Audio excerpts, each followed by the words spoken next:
ৰবে ৰাম হৰি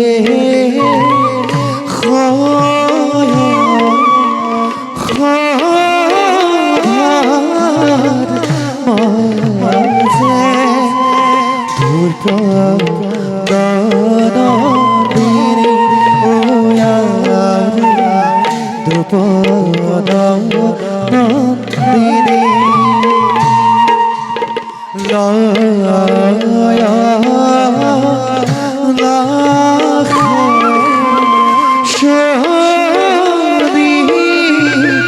ৰাম হৰি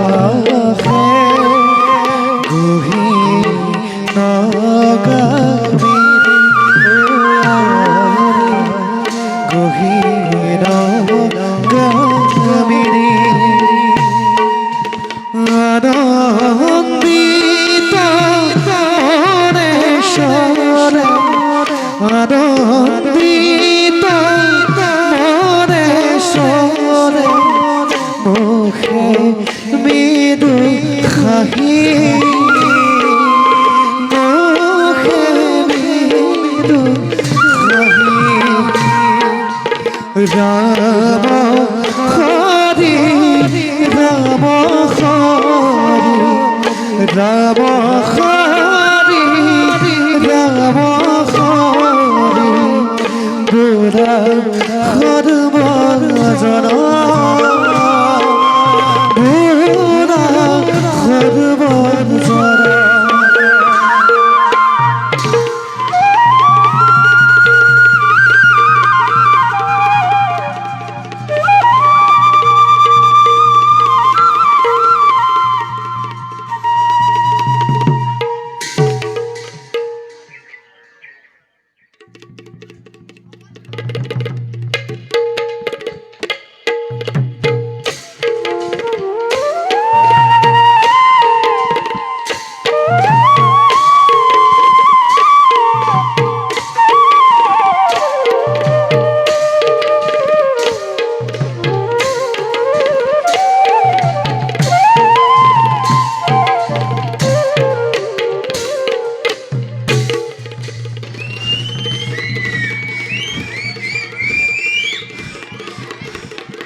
নন্দন ভাবিছা নেকি ৰণত জয় হল বুলি পাৰ্থক পৰাজয় কৰি বীৰত্বৰ দিয়া পৰিচয় আহা আহা পাৰ্থ তোমাৰ বাবে কৰ্ণ গৰজি উঠিছে আজি তোমাক বধ কৰি পূৰ্ণ কৰোঁ মই প্ৰতিজ্ঞামূৰ বেছ তেন্তে সাৱধানে কৰিবা সমৰ বেছ তেন্তে হে হওক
Rata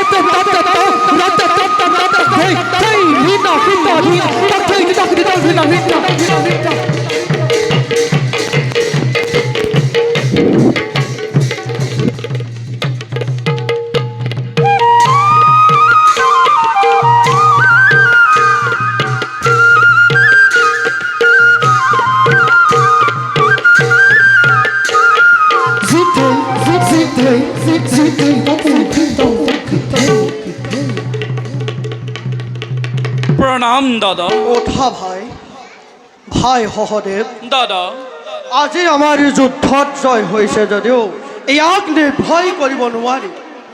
কৰ্ণ অসীম প্ৰতাপে দুৰ্জয়ী আজি ৰণত হাৰি গৈছে বুলি কৰ্ণৰ বীৰত্বত সন্দেহ কৰিলে ভুল কৰা হ'ব ভাই। যিমানেই ডাঙৰ বীৰ নহওক কিয়, কৌৰৱৰ যিমানেই শকতি নাথাকক, শেষত আমাৰে শুভ হ'ব বুলি মোৰ ধাৰণা দাদা। এই ধাৰণাকে মনত লৈ ময়ো যুদ্ধৰ আহ্বান কৰিছিলোঁ ভাই, কিন্তু দুখ লাগে মাজে মাজে মোৰ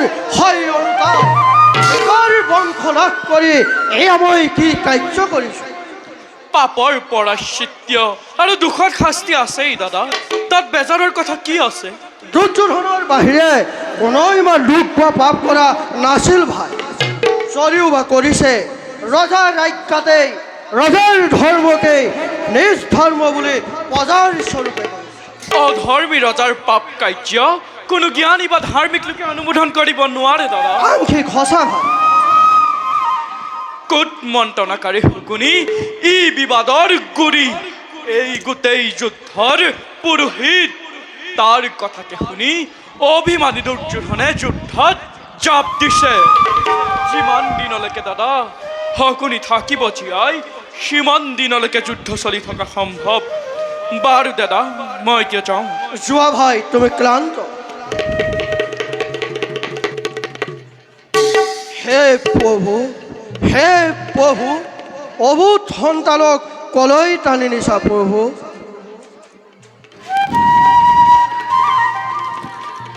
দাদা, দাদা, ভাই, দুৰ্যোধনৰ পৰম মিত্ৰ কৰ্ণ মহাবীৰে যুদ্ধক্ষেত্ৰৰ পৰা প্ৰাণ লৈ পলাল দাদা। শুনিছোঁ ভাই, অতি আনন্দৰ কথা। এই পলায়নক পুৰস্কাৰ স্বৰূপে দুৰ্যোধনে কৰ্ণক অংগদেশ আগতেই দান দি থৈছিলে। কিন্তু দাদা, দুৰ্যোধনৰ ধৈৰ্য প্ৰশংসা নকৰি নোৱাৰে। সেতিয়াও সচল অটল, সেতিয়াও বুকুদাত। ভাই, দাদা, ৰজা স্বৰূপে মানুহ স্বৰূপে দুৰ্যোধন দুখী হলেও ক্ষেত্ৰীয় স্বৰূপে যোগ্য বীৰ। এই বীৰত্বও যাব, তাৰ দাঁত বুকু কঁপি উঠিব। কেনেকৈ ভাই? এই গদাৰ প্ৰহাৰত। বিশ্বাস কৰি দাদা, কুৰুপতিৰ অটল বিশ্বাস কৰ্ণৰ ওপৰত। অযোগ্যত বিশ্বাস স্থাপন কৰা নাই ভাল বুলি। হ'ব পাৰে যোগ্যজন, কিন্তু এইদৰে যুদ্ধক্ষেত্ৰৰ পৰা পলাবলৈ হ'লে সেই বিশ্বাস আৰু কিমান দিন থাকিব দাদা?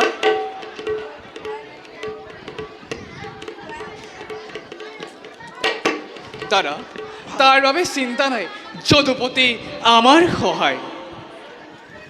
যদুপতিয়ে কি কৰিব সখা? তোমাৰ পৰা গান্ধীৱ আৰু দাদাৰ হাতৰ পৰা গদালৈ যুদ্ধ কৰিব পৰা শক্তি যদুপতি এতিয়াও পোৱা নাই। পাৰো তেনে কুৰুক্ষেত্ৰ ৰণত অস্ত্ৰ নধৰো বুলি শপত খাওঁনে? যদুপতি, তুমি নিৰস্ত হলেও তোমাৰ অনন্ত শক্তি এটি কণাই আমাৰ এই পঞ্চভাতাৰ লগতে সেনা সেনানীসকলকো শক্তিশালী কৰি তুলিছে। যদুপতি, সিমান শক্তি থকা হ'লে জৰাখণ্ড ভয়ত তোমালোকৰ ওচৰ নাচাপিলোহেঁতেন ধৰ্মৰাজ। বাৰু, সেইবোৰ কথা এতিয়া নালাগে, ব'লা শিবিৰলৈ যাওঁ। আহা যদুপতি, মই বিশ্ৰামৰ আয়োজন কৰোঁ।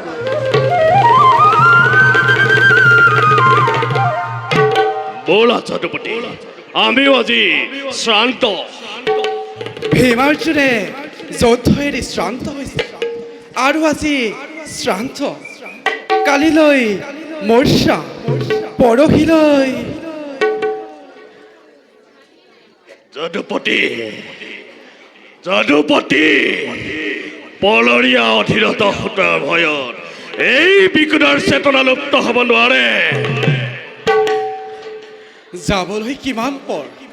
অৰ্থাৎ অৰ্থাৎ হীন জয়দত্তে যদি গদাৰ আঘাতৰে বেকুধৰক মৰ্চা নিয়াব পাৰে, ৰাম দত্ত বিজয়ী ধনুধাৰী কৰ্ণ ধনুমানেৰে তেওঁক মৰ্চিত কৰা একো অসম্ভৱ নহয় দাদা। বিজয় অজয় একো নাজানো মাধৱ, বিজয় অজয় একো নাজানো। বিষম আঘাত পালে এই দুৰ্জয় গদাৰ পহাৰত উৰি যাব হনুমান থান বান হৈ। দাদাৰ অলপ কথাতে খং উঠে। খং নহয় যদুপতি, এই মোৰ সৰল কথা। এতিয়া বুজিলে বেকুধৰ মৰ্যা যোৱা বিধৰ নহয়। সখাত কিন্তু অলপ সন্দেহ আছে। কাৰণ তুমি প্ৰতিবাদ কৰিব নোৱাৰিলা। প্ৰতিবাদ মোক নালাগে মুৰাৰী। যুদ্ধ লাগে, জয় লাগে, প্ৰতিদ্বন্দ্বী লাগে। ৰাম দত্ত গুৰু দত্ত থাকক সখা বিজয় কৰ্ণৰ হাতত। মোৰো আছে দেৱ দত্ত গাংদীপ মুঠিত। গতিকে আকুলিয়তে তৃষ্ণাতুৰ ঘৰে ঘৰে বিচাৰিছে কৰ্ণৰ ৰুধিৰ।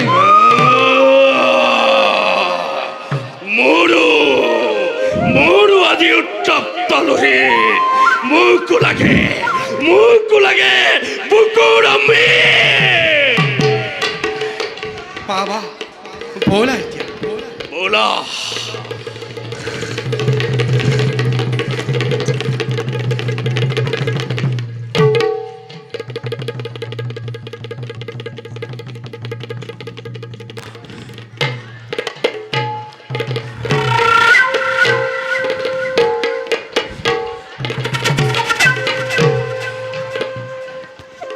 দুঃশাসন অংগৰাজ, প্ৰথম চেষ্টা মোৰ ব্যৰ্থ হৈছে সঁচা। সেই বুলি মই নিৰুৎসাহী নহওঁ। আজি আমাৰ অজস্ৰ সৈন্য নিধন হৈছে অংগৰাজ। স্বীকাৰ কৰিছোঁ, ভীষ্ম দুৰ্ণয় সৈন্য নাকত বাধা দিব পৰা নাছিল দুঃশাসন। এইটো হয়, পিছে দাদাৰ আস্থা আপোনাৰ ওপৰত যিমান আছিল সিমান আছে, আন কিন্তু কাৰো ওপৰত নাছিল। মাত্ৰ সন্মান ৰক্ষা কৰিয়ে পিতামহ আৰু গুৰুদেৱৰ ওপৰত আগাই সেনাপতি পাতিছিল। সেই আস্থাৰ প্ৰতি মই অপব্যৱহাৰ কৰিব খোজা নাই দুঃশাসন। জানো অংগৰাজ, আজি পৰাজয় হ'ল বুলি চিৰকাল পৰাজয় নহওঁ। ঐ! এদিন সৈন্য নাশ হ'ল বুলি চিৰকাল সৈন্য নাশ হ'ব নোৱাৰে দুঃশাসন। অংগৰাজ, পঞ্চ পাণ্ডৱৰ লগত এই কৌৰৱ হাৰিবলৈ হ'লে আমাৰ জন্ম ধাৰণ কৰাটো মিছা হ'ব। পাণ্ডৱৰ জয় এটা স্বপ্ন আৰু কৌৰৱৰ পৰাজয় এটা অলিকল্পনা। যিদিনা কুৰুক্ষেত্ৰ ৰণত পঞ্চ পাণ্ডৱৰ মৃতদেহৰ ওপৰত ইয়াৰ সঘন বহি মাংস টনাজোৰা কৰিব, সেইদিনা কিমান যে আনন্দ লাগিব মনত। সেইদিন আহিবলৈ আৰু বেছি দিন নাই দুঃশাসন। সেইদিন আহিছে। সেইদিন আহিবই লাগিব। দুৰ্যোধন এই দুঃশাসনৰ গদা, কৰ্ণ মহাৰথী ধনু আৰু শকুনি মামা মন্ত্ৰণা ধেমালিৰ কথা নহয় অংগৰাজ। সেইদিন আহিবই লাগিব। আৰু অংগৰাজ, দুঃশাসন আপুনি ইয়াতে অলপ অপেক্ষা কৰক, এই বিষয়ে মই দাদাক জনামগৈ।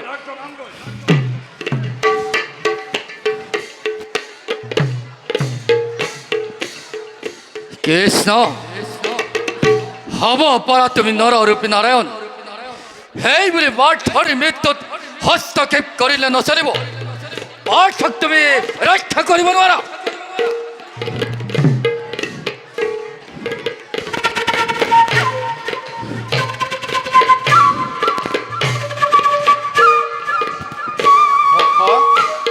সখা অংগ অধিপতি, পাণ্ডৱৰে পৰাজয় বাৰ্তা শুনি সুখী হলো। তিৰস্কাৰী নকৰিবা সখা। তিৰস্কাৰ নাই কৰা মহাৰাজ, সখা তোমাৰ গুণানুকীৰ্তন কৰিছো। কৰ্ণই কিয় জীয়াই আছে সখা? এটা সামান্য কুৰু সেনায়ো পৰলীয়া হৈ পাণ ধাৰণ কৰিবলৈ লাজ পাই মহাৰাজ। গৰুপতি, এই আজ কেনে ব্যৱহাৰ? কৌৰৱৰ শ্ৰেষ্ঠ সেনাপতি বীৰ অগ্ৰগণী মহাৰথী কৰ্ণৰ যোগ্য ব্যৱহাৰ। গৌৰৱেশ্বৰ কন্য কৰ্তব্য নকৰিবা ক্ষিপ্ত নকৰিবা ভুকুটি দেখুৱাবলৈ মোক নাৰী জ্ঞান কৰিছা মহাৰাজ জানো মহারাজ তুমি পছন্দ পদবী জানো বীর তুমি নোহোয়ার নেই প্রমাণী অসীম অসহ্যশালী তুমি কুরুপতি অশাসিসে কর্ণক সত্য কথা কৰিছিল ৰাজ্যদান কৰিছিল মণি মুক্তদান সেই বুলি কৰ্ণই নকৰে সহ্য এনে অপমান তেন্তে কোন পাৰে দুৰ্জনে সহ্য কৰিব কোৱা এনে অপমান কিহৰ অপমান পৰাজয়ৰ অপমান কৌৰৱৰ সেনাপতিৰ পলায়নৰ অপমান পাণ্ডৱৰ শিবিৰত আজি জনে জনে প্ৰচাৰ কৰিছে মোৰ কলংকৰ কাহিনী পথে ঘাটে আলোচনা বনবাসী পাণ্ডৱৰ নিপুণ চানিক চাই ৰণ পণ্ডিতৰ এই খল কৌৰৱৰ বিৰাট বাহিনী ৰুদ্ধ চাখে পাণ লৈ তেজিলে সমৰ ভিক্ষাৰীৰ তিৰস্কাৰে বিদ্যুপৰ বাণী কোন পাৰে ভাৰতৰ একশক্তি অধীশ্বৰ হৈ অম্লান বদনে আজি লমিহিৰ পাতি মহাৰাজ নালাগে নালাগে আৰ অস্পষ্ট নহয় পদক্ষেপ পাইছো দেখা অন্তৰৰ মনোবেথা বেদনাৰ ৰেখা চিন্তাৰ নাই প্ৰয়োজন নিদাৰুণ নিয়তিয়ে গোপনে গোপনে আহি ভাগ্য চক্ৰ মোৰ দিছিলে ঘূৰাই এতিয়া হস্তম মই নোৱাৰে চাপিব কাক নোৱাৰে তৰিব আৰু ষড়যন্ত্ৰ জাল মহাৰাজ দিয়ক মুখৰ নিপুণ সাৰথি এজন কুৰুক্ষেত্ৰ সমৰ শেষ কৰি কৌৰৱৰ উজ্জ্বল কীৰ্তি অগণন মধ্যপতি কোৱা কৰিবানে সাৰথ্য স্বীকাৰ আদেশ যেতিয়া কৰিছে কৌৰ পিছৰে অৱশ্যেই কৰিব লাগিব আদেশ নহয় ৰজা ই মোৰ অনুৰোধ আনন্দৰে মই কৰিলো স্বীকাৰ তেন্তে গুৰুপতি আনন্দেৰে কৰাকৈ বিশ্ৰাম আপোন কক্ষত যুদ্ধ চিন্তা কৰি মস্তিষ্ক উত্তপ্ত কৰি নালাগে কথা পাৰো বিনিত ৰজনী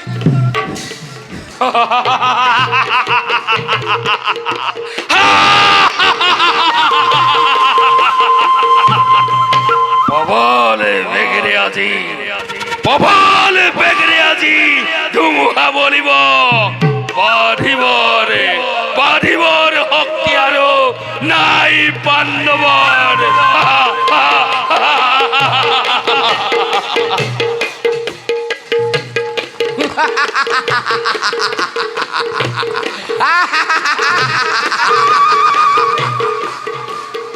বাধা দিবৰ সংঘাতি আছে বুলি জানিলে কি কৰিবা দুৰ্যোধন কি কৰিবা চকুৰ আগতেই দেখিছা ভীষ্ম গৈছে দুৰ্ণ গৈছে আৰু কৰ্ণ বিভংগে পলাইছে আকৌ কৈছা বাধা দিবৰ শক্তি নাই বাধা দিবৰ শক্তি নাই অন্ধ উদ্মাদ এতিয়াও বিশ্বাস আছে পাণ্ডৱক পৰাজয় কৰিম এতিয়াও বিশ্বাস আছে কুৰুক্ষেত্ৰত বিজয়ৰ পতাকা উৰাম প্ৰলাপ তেজৰ পিৰিপিৰণি থাকে মানে দুৰ্যোধন এই প্ৰলাপ থাকিব যিদিনা তেজ চেঁচা পৰিব গোট মাৰিব টনটনীয়া শিৰ বিধ শগুনৰ ঠোঁটৰ আগত লবিব সেইদিনা এই প্ৰলাপ এই উন্মাদনা ক'ত থাকিব দুৰ্যোধন ক'ত থাকিব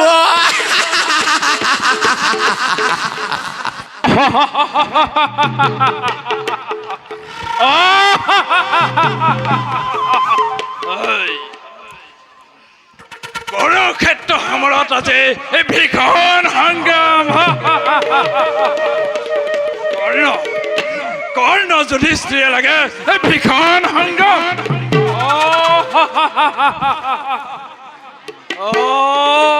যুধিষ্ঠিৰ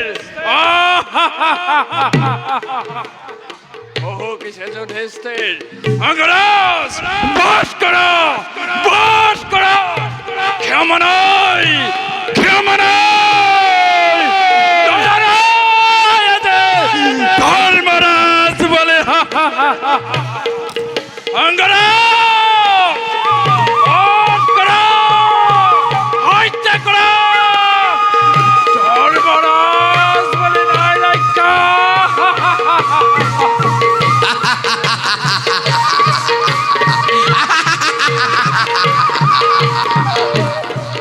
সত্য কথা সত্য কথা দুখ কথা দয়া নাই ক্ষমা নাই ধৰ্মৰাজ বুলি দয়া নাই হত্যা কৰা ময়ো কওঁ পুৰুৰাজ বুলি ভাগিন বুলি দয়া নাই ক্ষমা নাই ক্ষমা নাই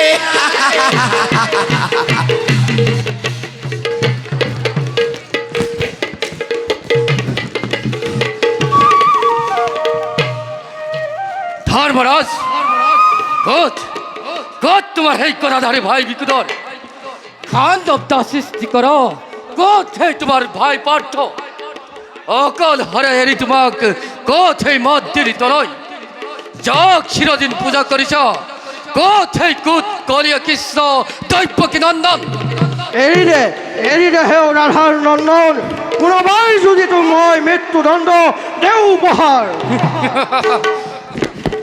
কে তুমি মোর মৃত্যু দাদা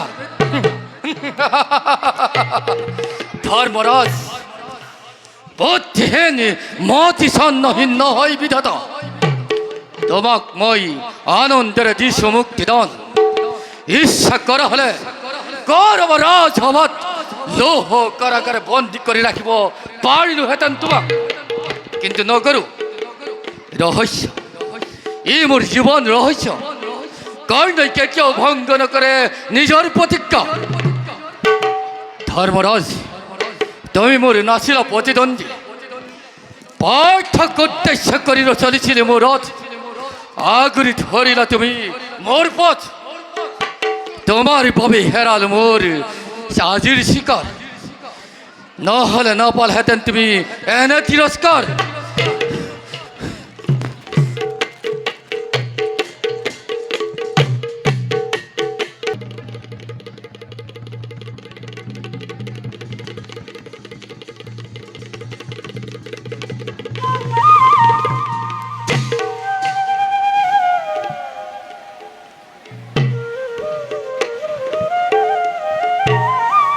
কৃষ্ণ কওক নাথ কি হ'ল আপোনাৰ আপোনাক যে ইমান চঞ্চল দেখিছোঁ যুদ্ধত আমাৰ পৰাজয় হৈছে যজ্ঞ পৰাজয় হৈছে কিন্তু কেনেকৈ মই সশস্ত্ৰৰ লগত যুদ্ধ কৰি থাকোঁতে কৰ্ণই দুৰ্জয় বিক্ৰমেৰে আহি আমাৰ বেহু ভেদ কৰি সকলোকে পৰাস্ত দাদা নকুল সহদেৱ সকলো পলা ধৰ্মৰাজে পানে পনে চেষ্টা কৰিছিল কিন্তু তেওঁৰ চেষ্টা ব্যৰ্থ সেইবাবে চিন্তা নকৰিব নাথ আপোনাসকল ভালে থাকিলে কৌৰৱে একোৱে কৰিব নোৱাৰে হ'ব পাৰে কিন্তু কিন্তু আজি ধৰ্মৰাজৰ আগত কেনেকৈ মই মুখ দেখোঁ কিহেৰে মই দাদাক প্ৰবোধ দি মই যদি গুৰুপুত্ৰৰ লগত ব্যস্ত নাথাকি কৰ্ণক প্ৰতিৰোধ কৰিলোহেঁতেন সেইবাবে চিন্তা নকৰিব হোৱাৰ কথা হৈ গ'ল অনুতাপ কৰি লাভ নাই সঁচা কিন্তু আজিৰ জয়ে অভিমানী দুৰ্যোধনৰ তেজ দুগুণে বহা প্ৰতিদিনে পৰাস্ত হৈ ভগ্নোৎসাহী হোৱা কুৰুসেনাক যথেষ্ট উৎসাহ দিব এদিনৰ পৰাজয় আমাৰ সেনাক বিমুখ কৰিব নোৱাৰে নাথ যদি ধৰ্ম আছে যদি পাপ পুণ্যৰ বিচাৰ আছে, সেই অহংকাৰী দুৰ্যোধনৰ শেষ ফল শোচনীয় হ'বই হ'ব।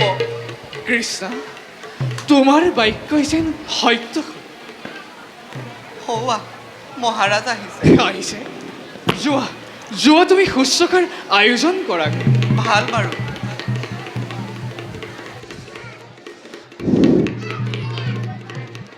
কৰ্ণক বধ কৰিলা অৰ্জুন।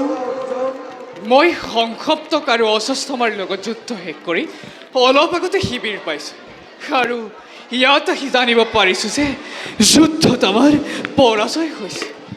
তেন্তে কৰ্ণ এতিয়াও জীৱিত। দাদা মহাৰাজ নেমাত কিয়? তই কৰ্ণবধৰ প্ৰতিজ্ঞা কৰিছ। এই বীৰত্বৰে তই দুৰ্যোধনৰ ওপৰত প্ৰতিশোধ ল'ম বুলি কৈছ। ক্ষান্ত হোৱা দাদা। পিতৃ হ'ব তুমি পূজ্য। জানিলোহেঁতেন যদি আগেয়ে এবাৰ ৰাধাৰ তনয়ে পৰাস্ত কৰিব বুলি চাৰি ভাতা মোৰ কৰ্ণক স্বেচ্ছাই এৰি ৰণ প্ৰাংগণত নাথাকো আবদ্ধ দাদা দুৰীৰ লগত। আস্ফালন নুশুনো অৰ্জুন। নাযাওঁ পৈত্ৰৰ মই ভীৰুৰ কথা। নেচিন কুলুদ্ধৱ ৰাধাৰ নন্দনে সময়ৰ ক্ষেত্ৰত কৰে মোক ভীষণ অপমান। আৰু তই কাপুৰুষ যুদ্ধ পৰিহৰি সখীৰ লগত উলাহত মত্ত হ'লে পৈত্য ঘটেগৈ। দাদা দাদা ধৰো চৰণত নদোষিবা অধমক আৰু দৈহ গছ কুলাংগাৰ। এই বীৰত্বৰে তই নিতে নিতে গান্ধীবৰ কীৰ্তি বখানো। নালাগে নালাগে ভীৰু, দে তলিয়াই দে। তোৰ ৰকমিলা গান্ধীবৰ নাই প্ৰয়োজন। কি কি গান্ধীবক তুচ্ছ জ্ঞান কৰিলা বোধ। লোৱা লোৱা তাৰ পুৰস্কাৰ নিৰ্মম স্থল। মূৰ্খ মাটিৰ মাধৱৰে মাটিতে গ'ল। নিয়তি গৰাকী মাথো জন্ম মৃত্যু। যদুপতি যদুপতি গান্ধীবক যিজনেই কৰে তিৰস্কাৰ, ভাতৃ হওক গুৰু হওক বিৰাশী ফাল্গুনীয়ে সেই অংগীকাৰ। ধৰ্মৰাজ জ্যেষ্ঠ যাৰ, পিতৃ তুল্য যাৰ, সেই মহাগুৰুক নাখি নালাগে পালিব পাৰ্থ সত্য অংগীকাৰ। ব্যৰ্থ হ'ব তেন্তে মোৰ সত্য অংগীকাৰ। নহয় ব্যৰ্থ আছে অন্য উপায়। বিস্মিত নহ'বা পাৰ্থ। নোৱাৰা যদিহে ল'ব নেন্দুকৰ প্ৰাণ। আছিল প্ৰতিজ্ঞা তব নিজ প্ৰাণদান। সত্য সত্য অতি সত্য যদুপতি। আছিল বিস্মিত। দাদা দাদা ক্ষমা কৰা দাদা। জীৱন নিৰ্মালে মোৰ নৱহায়াক ভাঙিব খুজিছিলোঁ আগে তব দেৱ পূজা ভাগ। ক্ষমা কৰা দাদা।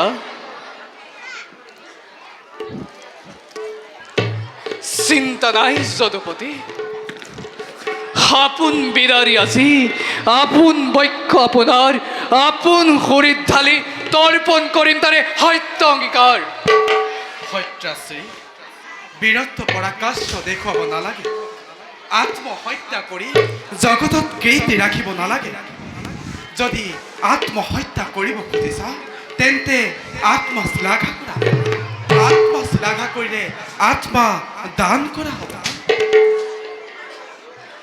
শুনা শুনা ধৰ্মৰাজ, দেৱাসুৰীৰ বিজয়ী মই পাৰ্থ মহাবীৰ।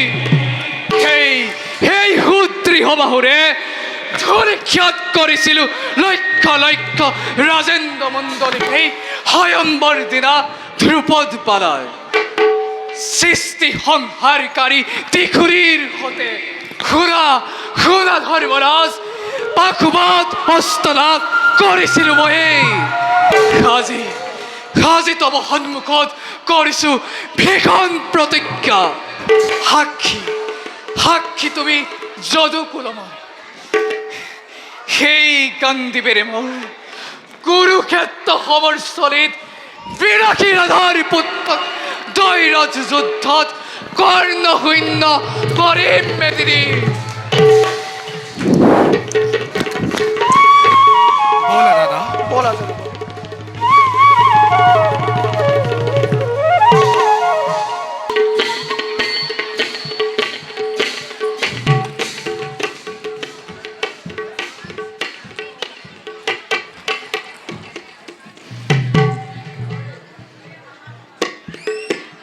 বোপা দুষাখন তোমাৰ আজি পৰীক্ষাৰ দিন।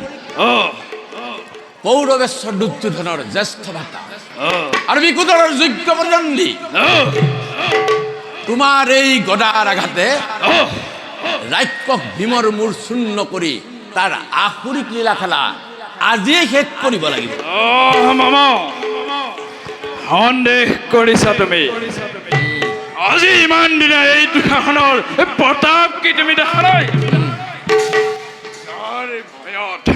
স্বৰ্গ দেৱৰাজ ভয় কম্পমান, যাৰ ভয়ত পাতালৰ বাসুকে হয় মূৰ্ছিত। এই দুষাখনৰ আগত ভীম কোন কোন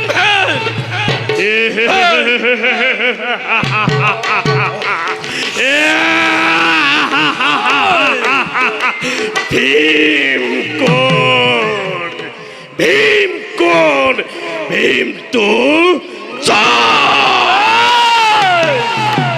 নৰৰ প্ৰেম দুষাখন দয়া নাই ক্ষমা নাই। ৰাম কৃষ্ণ হৰি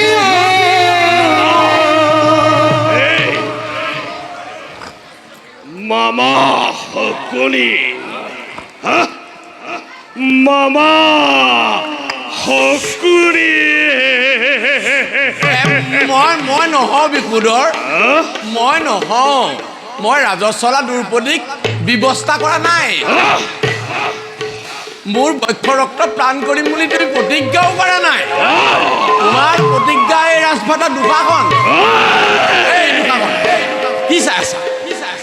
ভীমৰ গৰ্ব চূৰ্ণ কৰা, তোমাৰ ভয়ত দেৱৰাজ ভয়ভীত, বাসুকী কম্পিত। কি চাই আছা? ভীমৰ গৰ্ব চূৰ্ণ কৰা। রাম কৃষ্ণ হরি লাগিলে রাম কৃষ্ণ হরি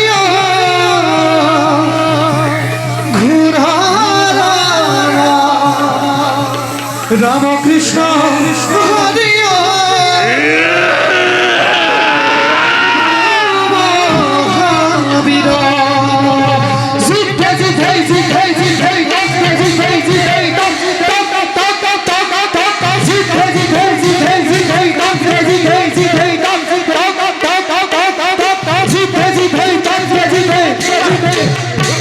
রাধে রাম কৃষ্ণ হরি লাগিলে রাম কৃষ্ণ হরি রাম কৃষ্ণ হরি মহাবীর রাম কৃষ্ণ হরি যুদ্ধ ভরে রাম কৃষ্ণ হরি মুখমতি রাম কৃষ্ণ হরি কপে থরা থরা রটক জিতে জিতে জিতে জিতে কাপে জিতে জিতে জিতে জিতে জিতে জিতে কাপে জিতে জিতে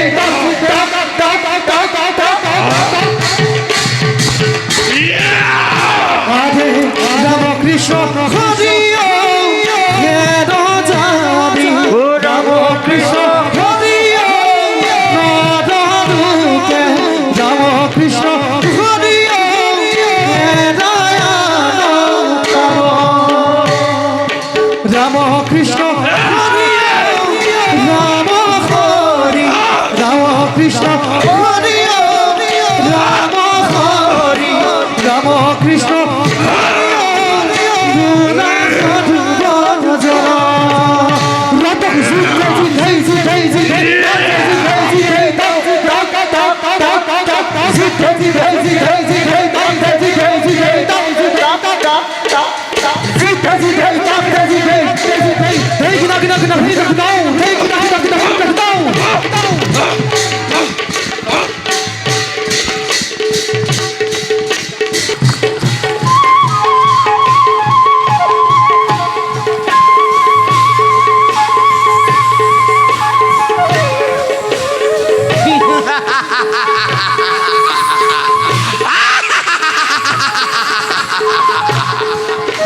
ক'ত ভিৰ ক'ত দুসাখন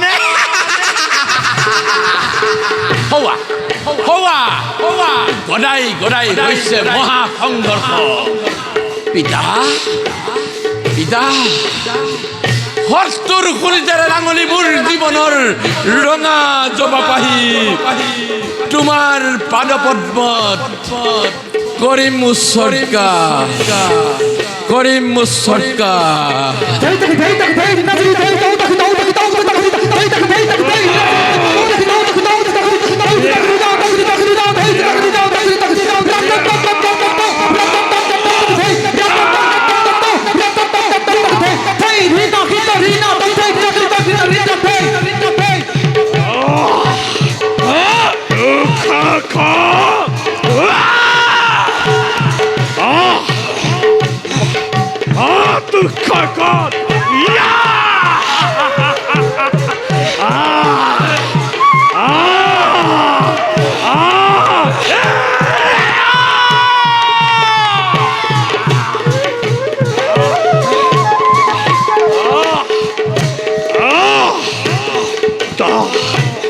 দয়া নাই কেমন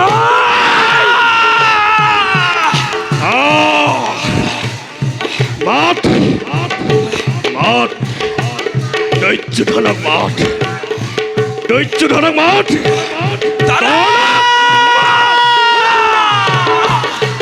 মাঠ মাঠ মামা হকুনি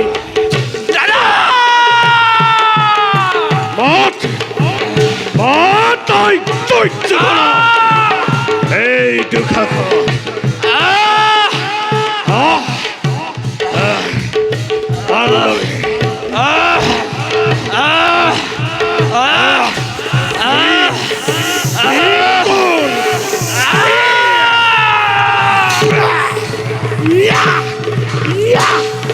ভীম কোন ভীম কোন ভীম আজি তোৰ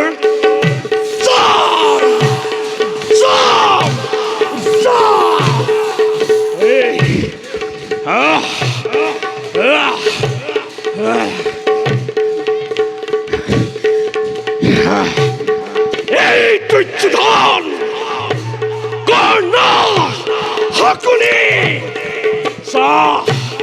চাহ দুঃখাখনৰ আজি কি অৱস্থা এই ইয়া ইয়া ইয়া ইয়া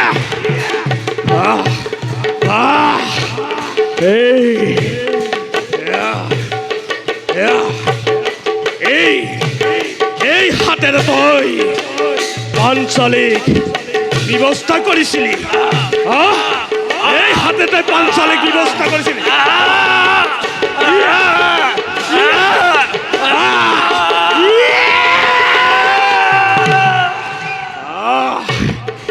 এই দুঃখখন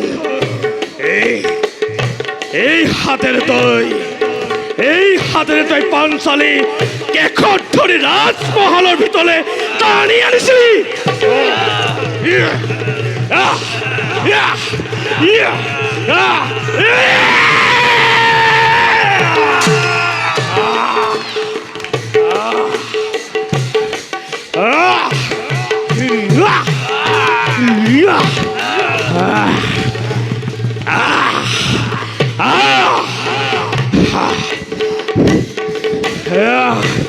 আদি বিকুটৰ প্ৰথম প্ৰতিজ্ঞা কৰিম সম্পূৰ্ণ এই চাই লোৱা দেৱতা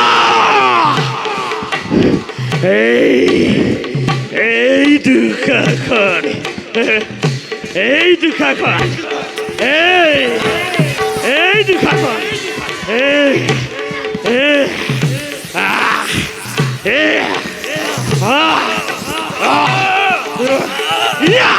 কৃষ্ণ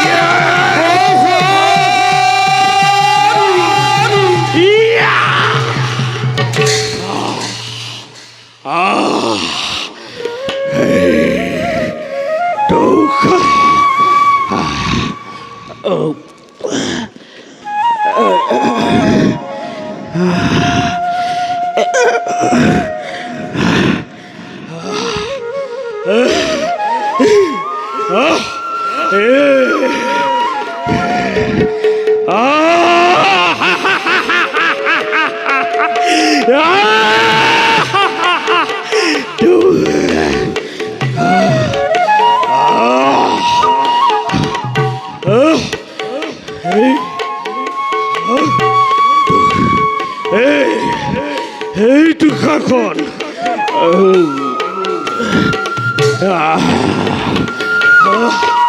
পাঞ্চালী পাঞ্চালী এই পাঞ্চালী পাঞ্চালী পাঞ্চালী পাঞ্চালী এই এই পাঞ্চালী পাঞ্চালী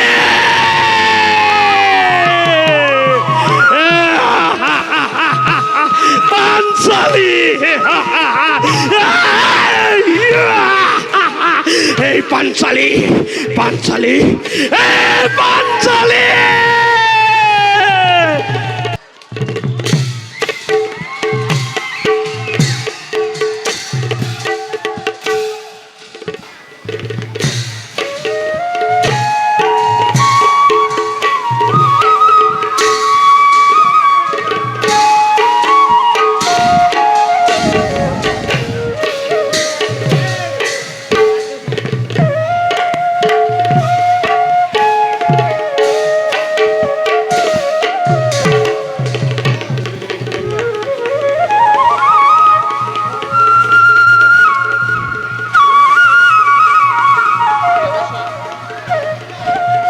পাঞ্চালী এই পাঞ্চালী পাঞ্চালী পাঞ্চালী পাঞ্চালী এই পাঞ্চালী পাঞ্চালী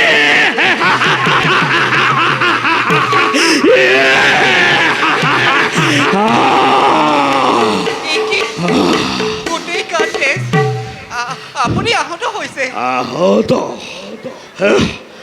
আহত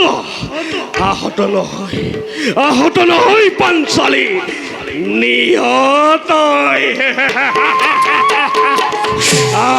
কি হৈছে আপোনাৰ গোটেই গাত তেজ অথচ ভয় কৰিছা ভয় নকৰিবা পাঞ্চালী ভয় নকৰিবা এয়া এয়া ৰক্ত তোমালে লৈ আহিছো এয়া চোৱা এয়া চোৱা ৰক্ত মই তোমালে লৈ আনিছো পাঞ্চালী নৰ ৰক্ত কাৰ ৰক্ত এয়া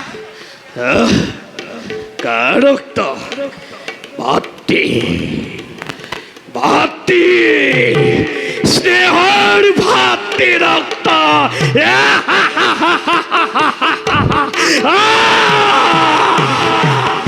ভাতৃ হে ভগৱান কি শুনাইছা কি দেখাইছা এইবোৰ এই এই পাঞ্চালী মাতা মাতা তুমি আকুল আকুল মনে মাতা ভগৱান হে ভগৱান তুমি আছা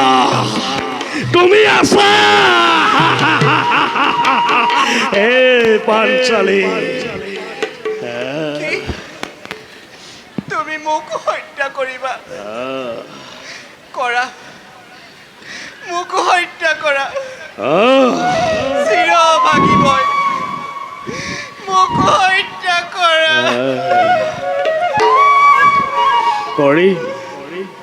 কৰিম পাঞ্চালী মই তোমাকো আজি হত্যা কৰিম। তোমাকো মই আজি হত্যা কৰিম। পাঞ্চালী চিৰৰ বখনি মোৰ পাঞ্চালী, চিৰৰ চেনি মোৰ পাঞ্চালী। আজি তোমাক হত্যা কৰি মই আজি মুক্তকে বন্ধ কৰি চিৰদিনৰ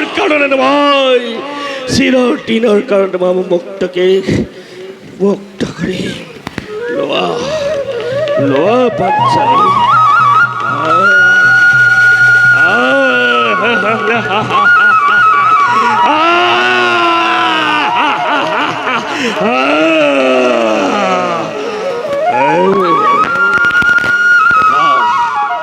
उठा पांचाली, बोला घंटे कमी विश्राम करूंगा।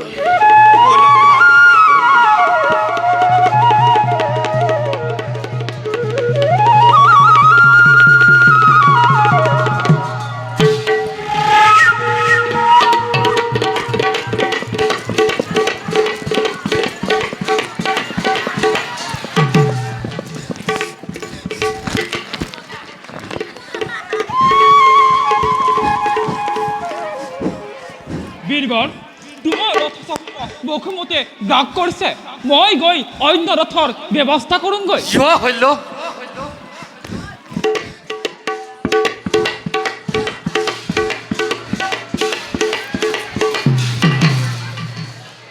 পাৰ্থ, বীৰ চূড়ামণি,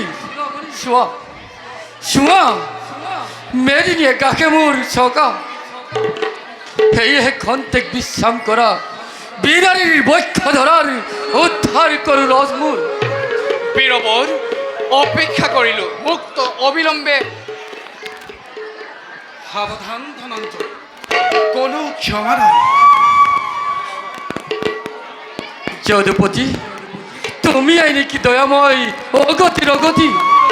তুমি আই নাকি নারায়ণ পতিত পাবন? পার্থ, ক্ষেত্র কুলমণি সারথীর কথা শুনি নিজ বংশর কলঙ্ক হানি বীর ধর্ম বিসর্জন নিদিব ফাল্গুনি। কোন ধৰ্মমতে কৰ্ণ কৌৰৱৰ নৰসভাত পাঞ্চালীক লাঞ্ছনা কৰোঁতে সমৰ্থন কৰিছিলা। কৌৰৱৰ প্ৰাপ্ৰসাদত অন্যায় পাখাৰে চলি পঞ্চ পাণ্ডৱকো বনবাস দিয়া কালত কোন ধৰ্মমতে মত দিলা অধৰ্মী নিষ্ঠুৰ মত? কোন ধৰ্মমতে কৰ্ণ দুখাখনে কেক স্পৰ্শ কৰোঁতে সতীৰ কাঠৰ পুতলা হৈ প্ৰকাশ্য সভাত নিমাতে নিতালে বহি আছিলা ধাৰ্মিক? কৃষ্ণ দুৰ্যোধন ভাৰতৰ এক সত্যি সম্ৰাট আৰু অনুগত প্ৰজা মাথো মই ৰজাৰ ধৰ্মই ধৰ্মৰ পালিত প্ৰজা। তুমি তো নোহোৱা যদুপতি কাৰোৰে অধীন, তুমি তো নোহোৱা কৃষ্ণ পাণ্ডৱৰ দাস। তেনেহলে কিয় তুমি স্বৰ্ণময়ী ভাৰত ভূমিত অগ্নি জ্বলালে কিয় ভায়ে ভায়ে কন্দল লগাই? যুক্তি তৰ্ক বিচাৰ নাই প্ৰয়োজন। অৰ্জুন এই পাখণ্ডই দগ্ধ পৈশ্য সুকুমাৰ সুভদ্ৰাৰ আলাসৰ লাড়ু প্ৰাণাধিক অভিমন্যক তোমাৰ পশু ৰূপ ধৰি নিসংগ নিৰ্মমভাৱে হত্যা কৰিছে। ফাল্গুনী এই আজি সুবৰ্ণ সুযোগ লোৱা তাৰ প্ৰতিশোধ। সত্য ৰথ আনো বুলি কলাই পলালি মূৰ্খ। পাৰ্থ অতিকে ভাগ্যৱান তই। ব্ৰহ্ম হাপে ঋষি হাপে জৰ্জৰিত নকৰা হলে, বসুমতীৰ ৰথ চক্ৰ গাক নকৰা হলে থাকক ৰথৰ সাৰথি তোৰ নৰৰূপী নাৰায়ণ।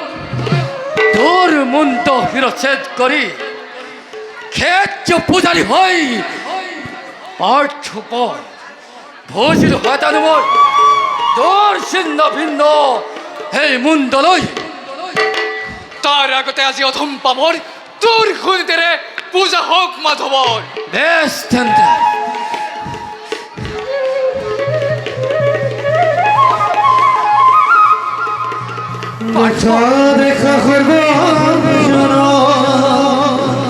পাৰ্থ কৃষ্ণ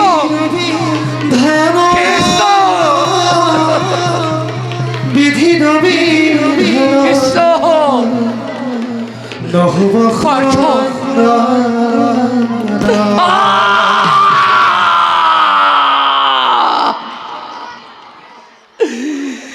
যদুপতি চোৱা তুমি পাৰ্থৰ ৰথৰ পৰা কুৰুক্ষেত্ৰ হৱাৰ আজি অধৰ্মেৰে ভৰা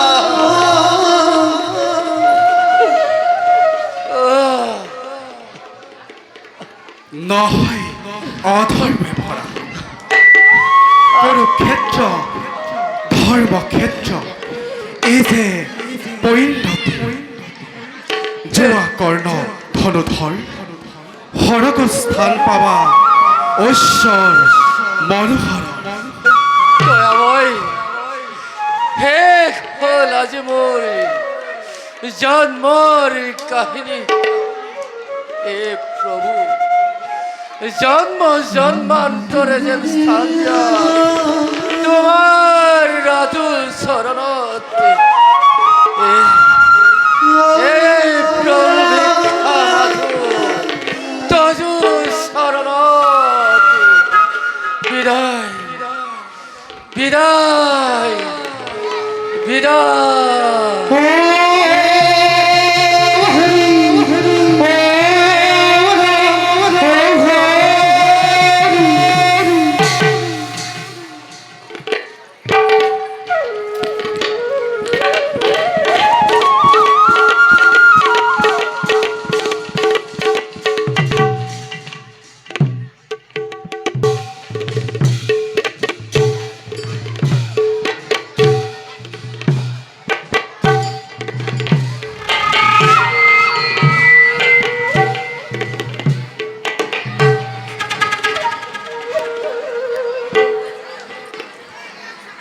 মামা মহাৰথী কৰ্ণ আজি পৰিল ৰণত আৰু লগে লগে লগে লগে মোৰ অন্তিম আশাও পৰিল অন্তৰ। বাবা মহাৰথী কৰ্ণৰে বীৰত্বতে পাণ্ডৱক পৰাজয় কৰিম বুলি ৰচিলো সপোন। হে বিধাতা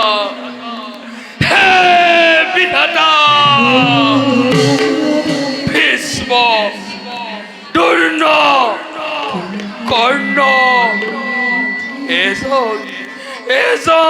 এজনকৈ কিয় কাহি দিলা দুৰ্যোধনৰে বুকুৰ পৰা।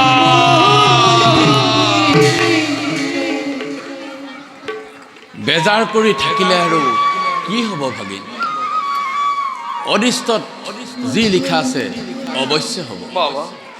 এতিয়া মন মাৰি থকাতকৈ অন্য এজনক সেনাপতি পাতি যুদ্ধ চলাই নিয়াটোৱেই মই উচিত বুলি ভাবোঁ। মহাৰাজ আপোনাৰ বীৰত্বৰ গৰিমা সমগ্ৰ ভাৰত ব্যাপা। আপুনি ক্ষত্ৰিয় কুলৰ ক্ষীৰত ভূষণ যুদ্ধ ত্যাগী বেজাৰ কৰাটো নহয় কুমাৰ। উত্তম কথাই কৰিছা প্ৰকাশ মধ্যপতি, ঠিক কৈছা। এতিয়া বেজাৰ কৰা নহয় সময়। মধ্যপতি এইবাৰ কুৰুক্ষেত্ৰ মহাসমৰৰ প্ৰধান সেনাপতি মই তোমাক কৰিলো অৰ্পণ। তোমাৰ ওপৰত মোৰ অগাধ বিশ্বাস আছে। বোলা মামা বোলা মধ্যপতি আজিলৈ সভা ইমানতে ভংগ কৰা হওক।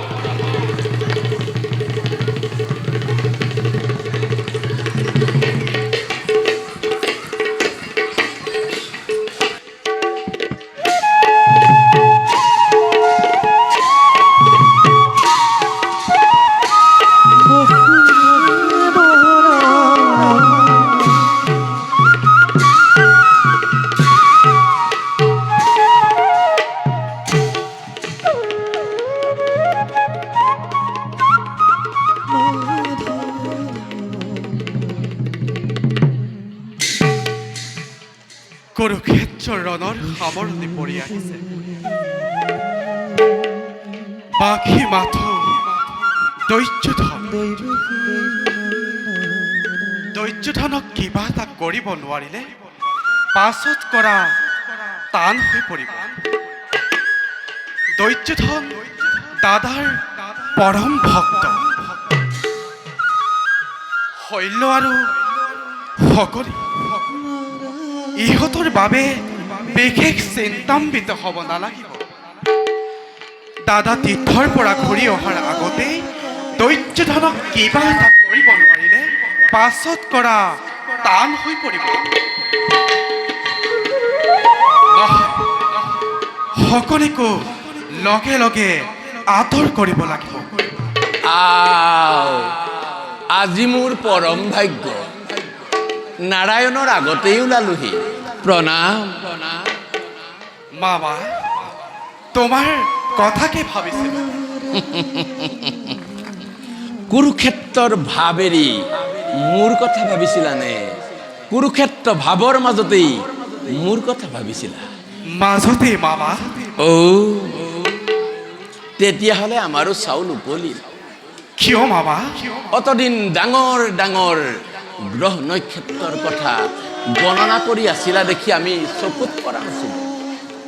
যদুপতিয়ে যেতিয়া সেই সকলোবোৰ শেষ কৰি সৰু সুৰা তৰাৰো লেখত ল'লে, আমিতো পপীয়া তৰা, আমাক খহাবাই। মামা, তুমি বৰ চতুৰ। সকলোখিনি যদুপতিৰ পৰাই ধাৰ কৰে। বাৰু মামা, এটা কথা সোধো, কবানে? অন্তৰ্যামী ভগৱানে নকলেও সকলো জানিব। বাৰু কোৱাচোন মামা, এই কুৰুক্ষেত্ৰ ৰণত কাৰ পৰাজয় হলে তুমি ভাল পোৱা? পৰাজয় হ'বলৈ আৰু বাকী নাই। এতিয়া ভাল পাইছো নে বেয়া পাইছো যদুপতিয়ে জানে। মামা, কৌৰৱৰ আশ্ৰয়ত থাকি দৈৰ্যধনৰ ইমান বিশ্বাস ভাজন হৈ বিশ্বাস ঘাতকে কিয় হলা? ইয়াৰ উত্তৰো আজি নাৰায়ণক দিব লাগিবনে? তুমি নিষ্ঠুৰ। আৰু তুমি? মই মোৰ কৰ্তব্য কৰিছো। মোৰ কৰ্তব্য কোনখিনিত ত্ৰুটি হ'ল দয়াময়? ভাগিন ভাগিন বুলি মুখৰ অমৃতেৰে ভুলাই অন্তৰৰ চিৰসঞ্চিত হলাহল বিষ হোৱাতকৈ সন্মুখ সমৰত অখি ধাৰণ কৰি শত্ৰু আচৰণ কৰি অনেক গুণে যদুপতি কুধাণ্ড মানুহ মই। এই প্ৰতাৰণা প্ৰবঞ্চনা ক্ষমাৰ অযোগ্য বুলি জানো, কিন্তু পূৰ্ণব্ৰহ্ম ভগৱানৰ কপট নিদ্ৰাতকৈও মোৰ এই দুখ বেছি দুখনীয় নে? ভুল বুজিছা মামা। ভুল কৰি কৰি ভুলতেই অভ্যস্ত হলো। জীৱনৰ আৰু এই শেষ বতৰত এই ভুল নাভাগে নাৰায়ণ। তোমাৰ দুখতে কৌৰৱ ধ্বংস হ'ল। স্বৰ্ণ লংকা চাই কৰিছিল ৰাজভাতা বিভীষণে। আৰু আজি এই স্বৰ্ণময় ভাৰত ভূমিত শ্মশান কৰিলা ৰাজমাতন তুমি সকলোৱে। হে মাধৱ, মোৰ ধন্যবাদ গ্ৰহণ কৰ। নবুজিলো মামা। অতি সহজ। পৰৰ পদসেবী শকুনি, দুৰ্যোধনৰ অন্নৰে পালিত দৰিদ্ৰ শকুনি, প্ৰবঞ্চক প্ৰতাৰক ৰাজদ্ৰোহী শকুনিৰ মূৰত ভাৰত যুদ্ধৰ সমগ্ৰ দুখ সমগ্ৰ কলংক জাপি দি অগতিৰ গতি ত্ৰিজগতৰ প্ৰতি ভগৱান নাৰায়ণে যেতিয়া দুখৰ হাত সাৰিব পাৰিছে, এই শকুনিও সামান্য শকুনি নহয়, তাৰ জীৱন ধন্য, জনমো ধন্য। আৰু এই জীৱনৰ গৰাকী তুমি যদুপতি। মোৰ ধন্যবাদ গ্ৰহণ কৰা। মামা, তোমাৰ উদ্দেশ্য আৰু মোৰ উদ্দেশ্য একে নহয়।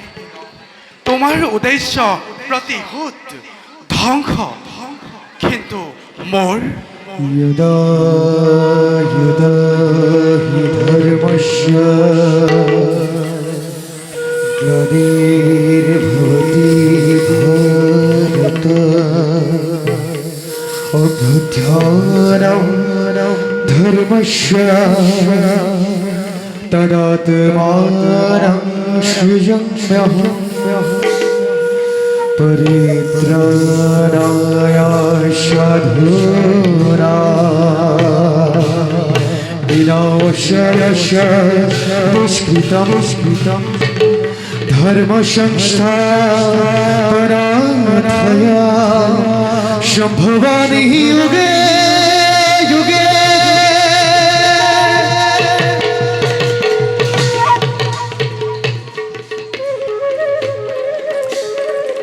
যদুপতি যদুপতি হে মাধৱ হে মাধৱ যদুপতি যদুপতি যদুপতি যদুপতি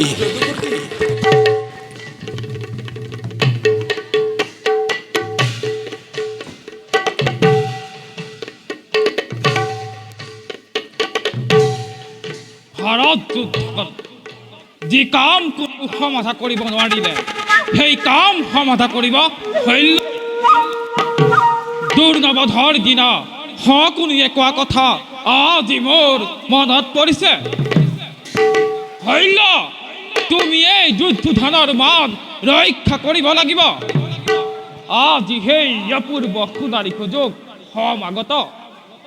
দুৰ্যোধন, তুমি অযোগ্যজনক সেনাপতি পাতি অতদিনে শক্তি ক্ষয় কৰি যি মহাভুল কৰি আহিছিলা তাক আজি সহজেই বুজিব পাৰিবা।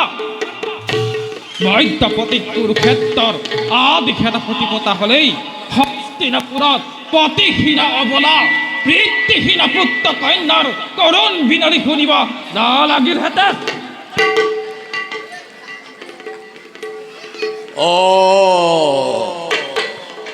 ইফালে ঘূৰ যুদ্ধ লাগিছে আৰু তুমি কৌৰৱৰ সেনাপতি হৈ ইয়াত প্ৰাকৃতিক সৌন্দৰ্য উপভোগ কৰিছা। মামা, শৈল্যই নিজৰ দায়িত্ব বুজে। শুনি সন্তোষ পালো। ভীমাৰ্জুন ক'ত? যুদ্ধক্ষেত্ৰত কুৰুসেনাক এফালৰ পৰা দহি আনিছে। তুমি কিয়? তোমাক বিচাৰি। মোক বিচৰাৰ কোনো নাই আৱশ্যক। যুদ্ধ কৰা, মই ইয়াতে ভীমাৰ্জুনৰ কাৰণে অপেক্ষা কৰিম। সেনাপতিক নেদেখি আমাৰ সৈন্যই তৰ্ক নালাগে মামা। কৌৰৱৰ সেনাপতি মই, মোৰ আদেশ যোৱা যুদ্ধ কৰা। যদি আদেশ পালন নকৰো কুৰুপতিৰ মামা বুলি মই ক্ষমা নকৰো। কুৰুক্ষেত্ৰত কাপুৰুষৰ কোনো স্থান নাই। যোৱা যুদ্ধ কৰা। শৈল্য, ভাৰত যুদ্ধৰ অৱসান হওঁ হওঁ। ৰথী মহাৰথী গল অক্ষখিনি, অক্ষখিনি কেনাও নিপাত। ভাৰতৰ প্ৰবল প্ৰতাপী ৰজা দুৰ্যোধন ভাতৃহীনা শক্তিহীনা হল। অথচ কোনে উৎপাতগ্ৰস্ত অৱস্থাটো এই শকুনিক ৰঙা চকু দেখুৱাই আদেশ দিবলৈ সাহস কৰা নাছিল। দুৰ্যোধনৰ মাতলো বুলি, কুৰুকুলৰ উপদেশক বুলি এই শকুনিক ভাৰতে ভয় কৰা নাছিল। ভাৰতে এই শকুনিক ভয় কৰিছিল শকুনি বুলি। শুনা শৈল্য, তুমি যি ভাৰত যুদ্ধৰ চতুৰ্থ সেনাপতি হৈ নিজেই নিজেই গৌৰৱ অনুভৱ কৰি এই শকুনিৰ ওপৰত প্ৰভুত্ব বিস্তাৰ কৰিব খুজিছা। এই শকুনিয়েই এদিন ভাৰত যুদ্ধৰ উদ্বোধন কৰিছিল আৰু জবনিকা পেলাব এই শকুনিয়ে। তোমাৰ উদ্দেশ্য? মোৰ উদ্দেশ্য মোৰ উদ্দেশ্য মোৰ উদ্দেশ্য তুমি জানিব খুজিছা কেলে 100 মৃতদেহৰ স্তূপৰ মাজত মোৰ আত্মহাস্য শুনা নাছিলা মোৰ পিতৃৰ অস্থিৰে নিৰ্মিত সেই পাহাটি দেখি তুমি একোৱে বুজি পোৱা নাছিলা হল্য কৌৰৱৰ সেনাপতি পৰৰ পাৰত নিয়তিৰ ভেৰি বাজি উঠিছে হৱা বায়ু বেগেৰে যুধিষ্ঠিৰ দৌৰি আহিছে হল্য আগবাঢ়া আত্মসমৰ্পণে অথিৰ চালনা আগত নিজক ৰক্ষা কৰ মূৰ্খ বেশ খৰস্ত নকৰি পলক লাগি দেখা ঘূৰা দুয়ো মহাবিদ যুধা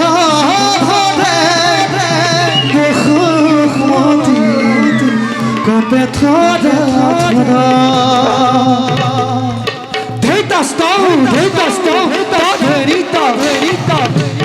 আধে যুধা কৰে দুয়ো বীৰে অতি ভয়ংকৰ যুধা ভৰে ভগৱান ভুৰা সদা সদা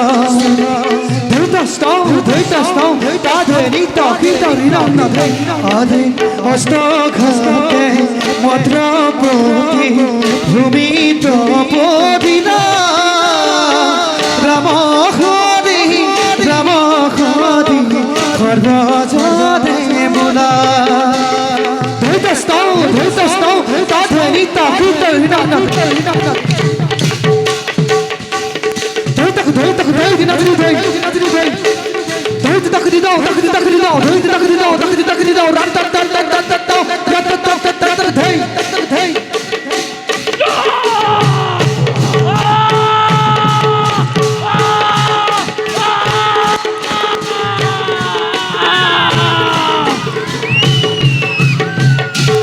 কৃষ্ণ হরি হরি রাম হরি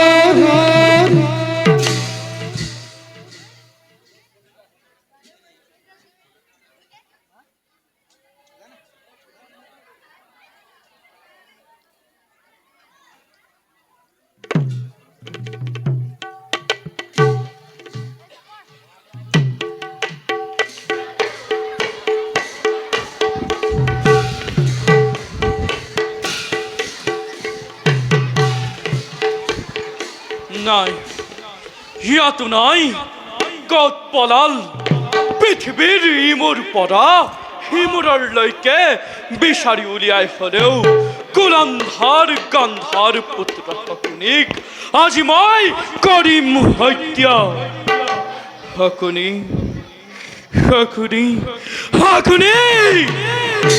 চাহ কাল স্বৰূপে গৈ আছে তোৰ এই সহদেৱ কাল স্বৰূপে গৈ আছে তোৰ এই সহদেৱ কাল স্বৰূপে গৈ আছে তোৰ এই সহদেৱ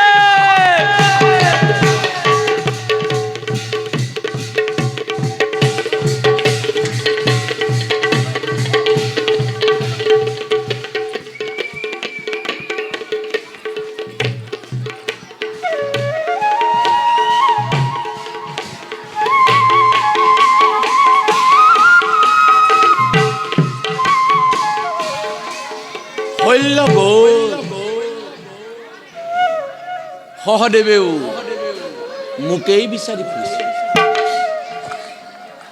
দুৰ্যোধন বিদায়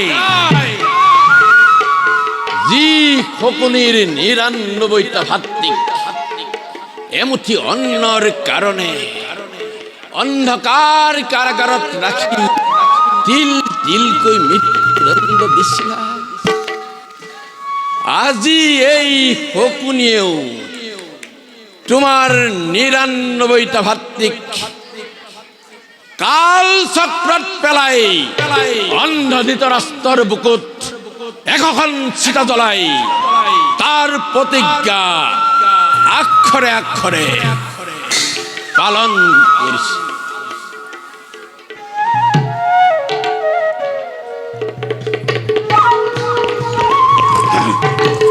কি মামা চক খাই উঠিলা যে? পূজা শেষ কৰি তোমাৰ বাবে অপেক্ষা কৰিছো সহদেৱ। আহা, ঠিক সময়তে আহিছা। আজি এই পুণ্য ভাৰত ভূমিত গুৰুকুলৰ মন্ত্ৰণাৰতা দুৰ্যোধনৰ মাতুল মানৱ জন্মৰ পহেলিকা শকুনিৰ শেষ নিশ্বাসত ভাৰত যুদ্ধৰ সামৰণি পৰক। সেই বুলি আত্মসমৰ্পণ নকৰো। প্ৰতিহিংসা পৰায়ণ ক্ষত্ৰিয় বীৰ ময়ো অসি চালনা কৰিব জানো। অস্ত্ৰ লোৱা। পিতা পিতা মোৰ আৰাধ্য দেৱতা,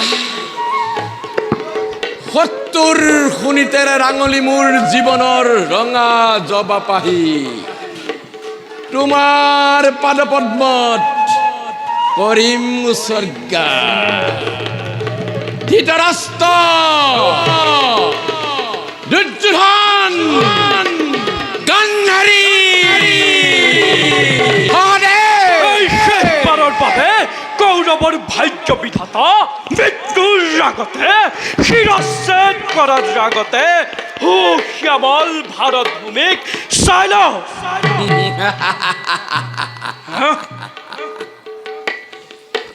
এই শকুনিয়ে ভাৰত ভূমিক সুশ্যামল কৰি ৰখা নাই, চিতাগ্নিত ছাই কৰিছো।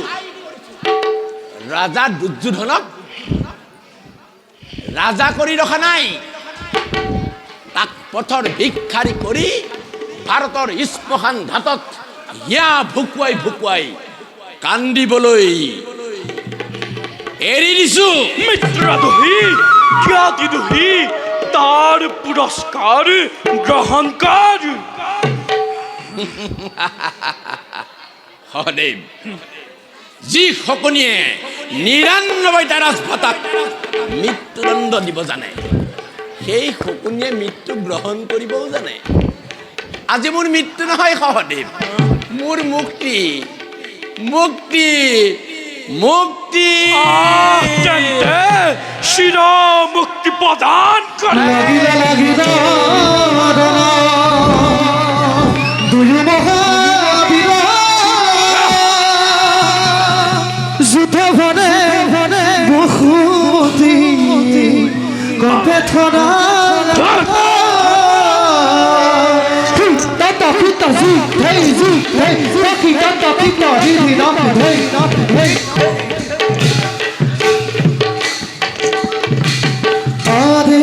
লাগি লাগিলে ঘুরা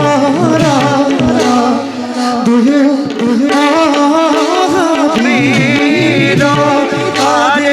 লাগি লাগিলে ঘুরা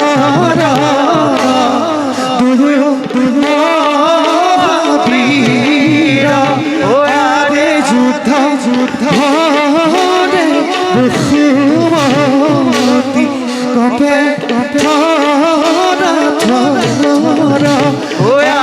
যুদ্ধ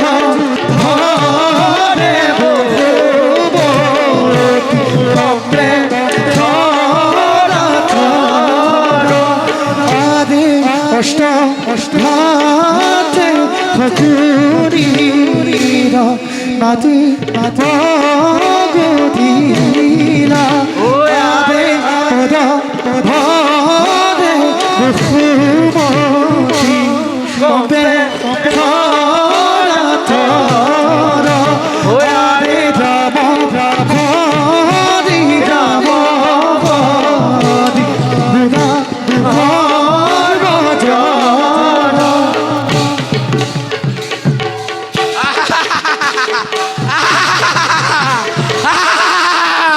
আজি মোৰ মৃত্যু নহয় সহদেৱ, মুক্তি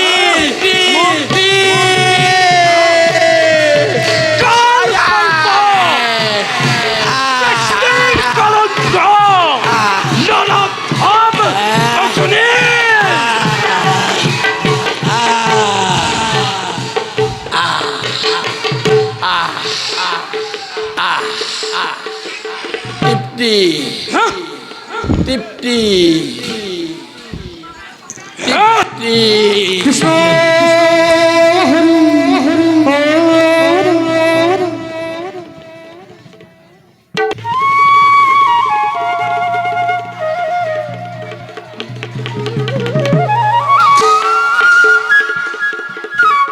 সৰ্বনাশ হ'ল সখা কুৰুপতি দুৰ্যোধন পলাল দুৰ্যোধন পলাল? দুৰ্যোধন পলোৱাটো জানো সম্ভৱ? দৈত্যধন বিচাৰি উলিয়াব লাগিব দাদা।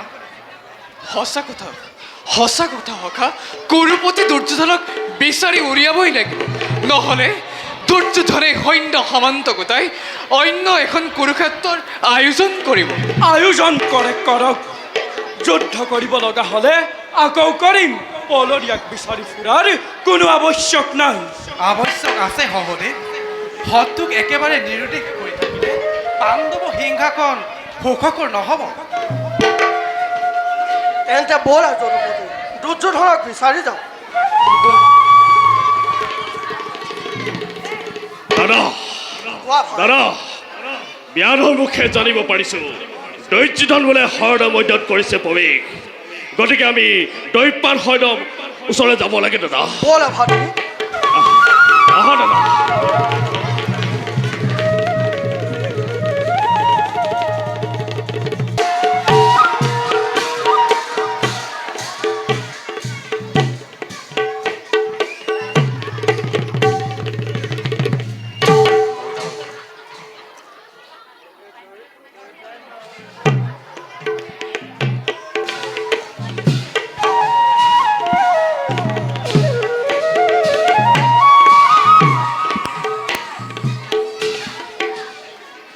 দাদা এইয়াই সেই দৈপানহত, গতিকে ইয়াৰ মধ্যেই দুৰ্যোধন আছে লুকাই।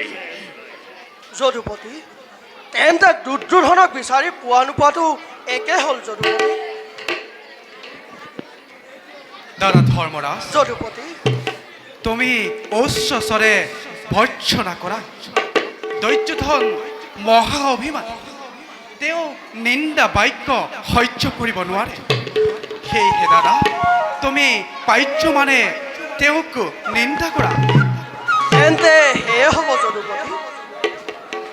কলুৰ কৰা কণ্টক ৰাজা দুৰ্যোধন নিজৰ জ্ঞাতি আৰু আত্মীয় স্বজনক বধ কৰাই এতিয়া তুমি পানীৰ তলত প্ৰাণ ৰক্ষা কৰিছা।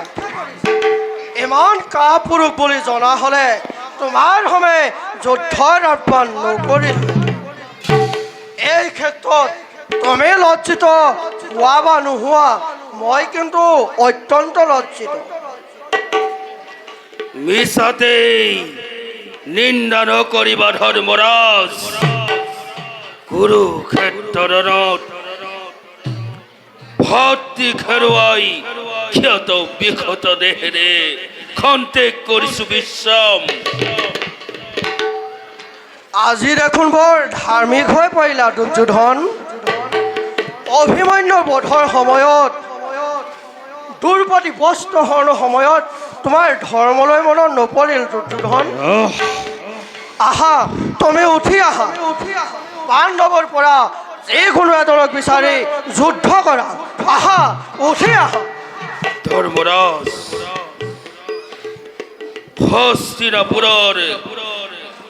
হস্তিনাপুৰ আজি শ্মশানত পৰিণত হ'ল। ৰাজ্যত বিধৱাৰ কান্দোন। কিবা দৰে ৰাজ্য মই কৰো শাসন। গতিকে ধৰ্মৰাজ, তুমি এই ৰাজ্য শাসন কৰা, মই বনতেই কৰিম বিশ্ৰাম। নালাগে দুৰ্যোধন, তুমি উঠি আহা। উঠি আহি যিকোনো এজনক বিচাৰি যুদ্ধ কৰা।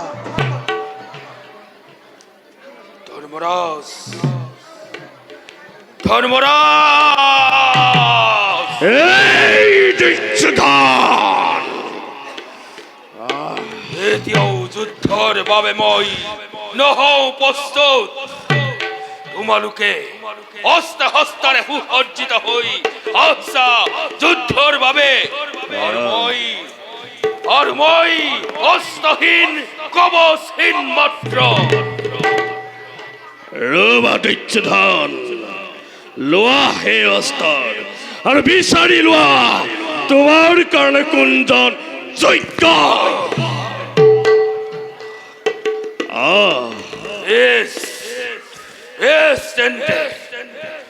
আজি বিকুদৰক আজি মোৰ হাতৰ পৰা কোনে ৰক্ষা কৰে চাওঁ ভালদৰে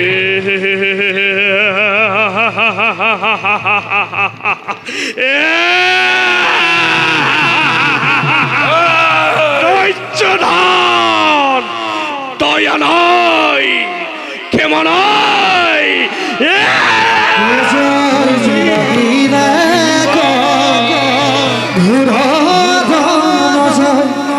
লাগিলে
কৃষ্ণ দাদা ইয়াত কি হৈছে ইয়াত শেষ যুদ্ধ হৈছে দাদা কি শেষ যুদ্ধ কৌৰৱ পাণ্ডৱ জবলিকা পৰিবলৈ বাকী মাথো দৈত্যুধন দুৰ্যোধন মোৰ প্ৰিয় শিষ্য তথাপিতো তেওঁৰ এনে দুঃসাহস দেখি মই একেবাৰে লজ্জিত হৈছো গুৰু পাণ্ডৱ উভয় আমাৰ আত্মীয় তুমি মধ্যম লোক হৈ দুয়ো দলৰ মাজত মিত্ৰতা নকৰাই কিয় গুৰুকুল ধ্বংস কৰিলা কৃষ্ণ মই কি কৰিম দাদা এই কুৰুক্ষেত্ৰ যুদ্ধৰ বাবে তুমিয়েই দায়ী দাদা দৈত্যুধনৰ ৰাজসভাত মই নিজেই দূত হিচাপে গৈ পাণ্ডৱৰ বাবে মাত্ৰ বিচাৰিলো 5খন গাঁও কিন্তু দৈত্যুধনে পানান্তেও সূচাক্য মেদিনো নিদিওঁ বুলি কোৱাত মোক অনেকে তিৰস্কাৰ কৰিলে আৰু মোক বন্দী কৰিব খুজিছিল তেনেস্থলত যুদ্ধৰ বাবে আছিল জানো কিবা উপায় দাদা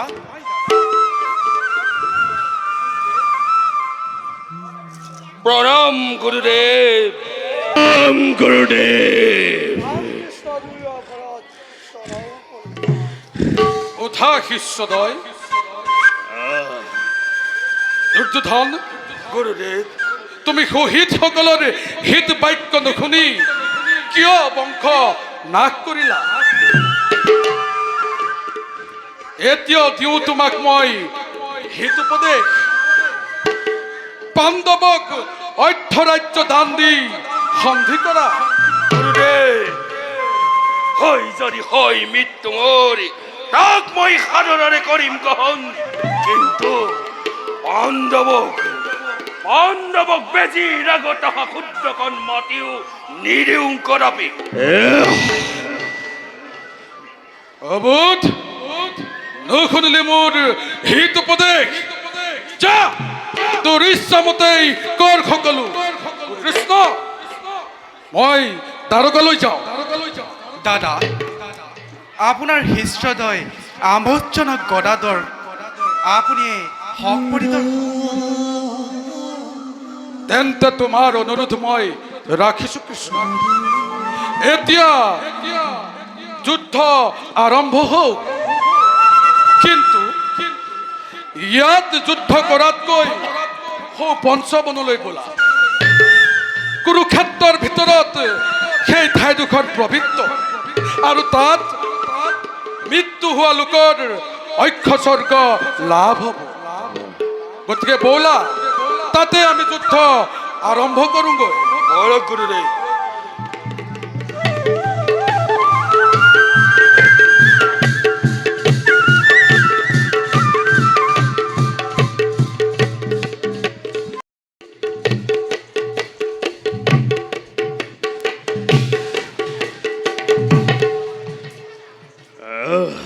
এতিয়া তোমালোকে নীতিৰ মতে যুদ্ধ আৰম্ভ কৰা। দৈত্যধন দৈত্যধন দৈত্যধন বাজক বাবা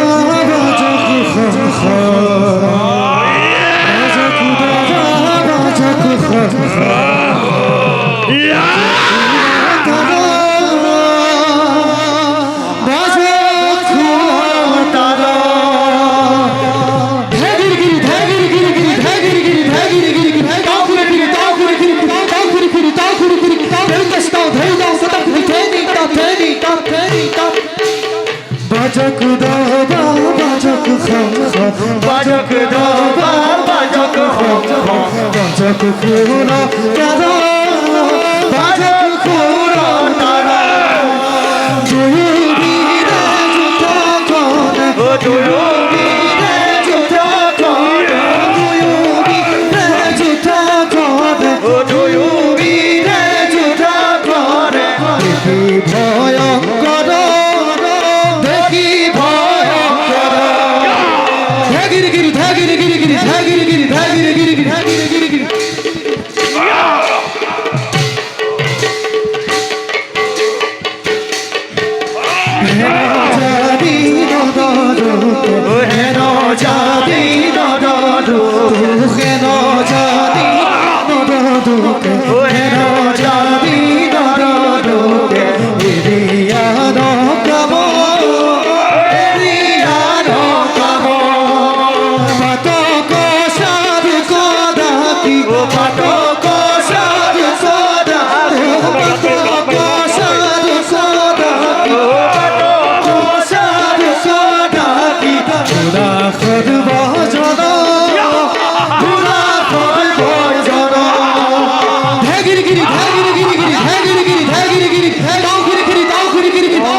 কুৰুক্ষেত্ৰ যুদ্ধ আজি অধৰ্মে ভৰা।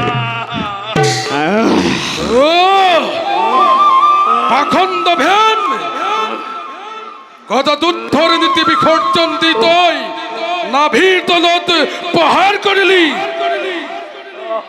এই হালৰপি অস্ত্ৰ ভয়ংকৰ লৈ আজি তোক মই কৰেৰ নিধন। শান্ত হোৱা দাদা। বেকুধৰে মাত্ৰ ক্ষেত্ৰীয় ধৰ্ম পৰিচি পালো।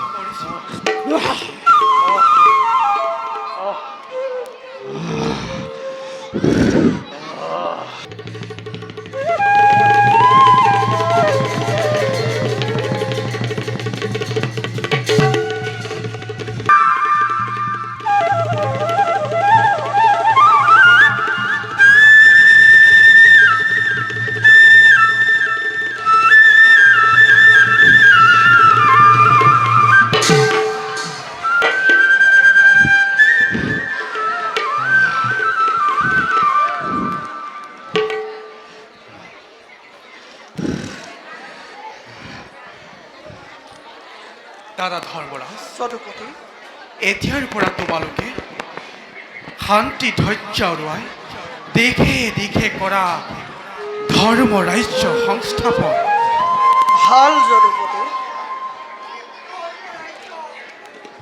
নহে ধৰ্ম ৰাজ্য, মৃত্যু ৰাজ্য মাথো হৈছে স্বজন। বিধৱাৰ চকুৰ পানীৰে হস্তিনাথ আজি বহিছে সাগৰ। সেইবাবে পঞ্চ পাণ্ডৱ আৰু যদুপতি কৃষ্ণক আশীৰ্বাদ দিবৰ বাবে এই পুত্ৰহীনা গান্ধাৰী আজি আহিছে লৰি। আহিছে যতমানে হস্তিনাৰ পুত্ৰহীনা প্ৰতিহীনা অবলা ৰমণী পাত্ৰত কৰিছে অপেক্ষা। মহাবীৰ পৰ্ব তোমালোকে কৰিলা সমাপন। এইবাৰ ইস্তি পৰ্ব কৰা সমাপন। ক্ষমা কৰা পূজনীয় মাতৃ জননী। আজি হন্তে দয়া কৰে পঞ্চ পাণ্ডৱক তোমাৰ পুত্ৰ বুলি বুকুত লোৱা হবতি। যুধিষ্ঠিৰ, মাতৃ, এই কৰোণাৰে পৰা গান্ধাৰীৰ অন্তৰত আজি টপকৈ জ্বলিছে শুকুৰা চিতাৰ তাত আকৌ বিচাৰিছা তুমি কিয় মাতৃত্বৰ অপৈত্ৰ স্নেহ? ক'ত আছে সেই পুত্ৰ সন্তান দৈৱকী নন্দন? চাব বিচাৰো তেওঁৰ ৰূপ আজি মই কাষত।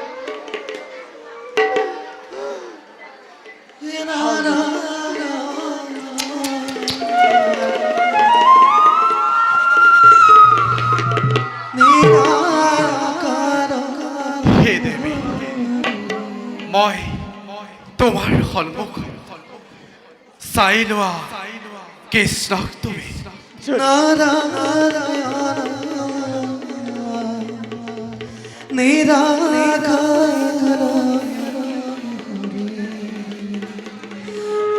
দেখা দেখা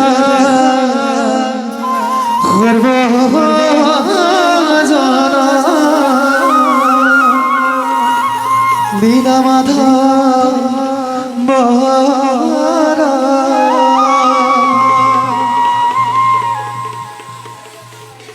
লীলা মাধব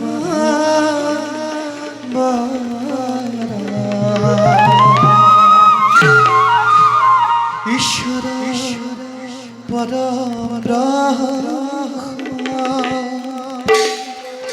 যদুপতি, স্বামীৰ জন্মান্ধৰ, সেইবাবে অন্ধময় আপুনি ইচ্ছাৰে দেখা নাছিলোঁ বহুদিন দিনৰ পোহৰ। শুনিছিলোঁ লোকৰ মুখে তুমি হেনো অতিকে সুন্দৰ, তুমি হেনো ভকতৰ দুখহাৰী দেৱনাৰায়ণ, কৰিছিলা দুৰ্ভোগে লজ্জা নিবাৰণ। তুমি হেনো বিদুৰৰ কঙাল ঠাকুৰ, পাণ্ডৱৰো প্ৰাণৰো আপোন। কিন্তু তদুপতি এই সকলোবোৰ নিষ্ঠুৰ বেশেৰে দলিয়াই থৈ কিয় তুমি এই কুৰুক্ষেত্ৰ মহাৰণ সূচনা কৰিলা? কিয় তুমি এই গান্ধাৰীৰ বুকুতে শুকুৰা চিতাৰ অনল জ্বলালা? তুমি এই নোহোৱা জানো ইয়াৰ কাৰণ যদুপতি? দেৱী দেৱী দৈত্যধৰে যেতিয়া যুদ্ধ যাত্ৰা কৰাৰ কালত আশীৰ্বাদ ভিক্ষা বিচাৰছিল যেতিয়া তোমাৰ সন্মুখত যথা ধৰ্ম তথা জয় বুলি তুমি জানো আশীৰ্বাদ দিয়া নাছিলা? এনে মাতৃ জগতত আছে কেইজনা? কৃষ্ণ, তুমি পাপ পুণ্য গৰাকী নোহোৱা জানো? তেনেস্থলত মোৰ পুত্ৰ সপোন কিয় যাব দিলা তুমি অধৰ্ম ফালে? আজি মই বুজিছো ভালদৰে, যিমানেই সুন্দৰ তুমি সিমানেই নিষ্ঠুৰ। শুনা কৃষ্ণ, আজি তোমাক এই গান্ধাৰীয়ে দিছো আশীৰ্বাদ। মোৰ দৰে পুত্ৰৰ চিতাৰ অনল জ্বলিব এদিন তোমাৰ বুকুতো, ধ্বংস হ'ব তোমাৰ বংশ জানিবা।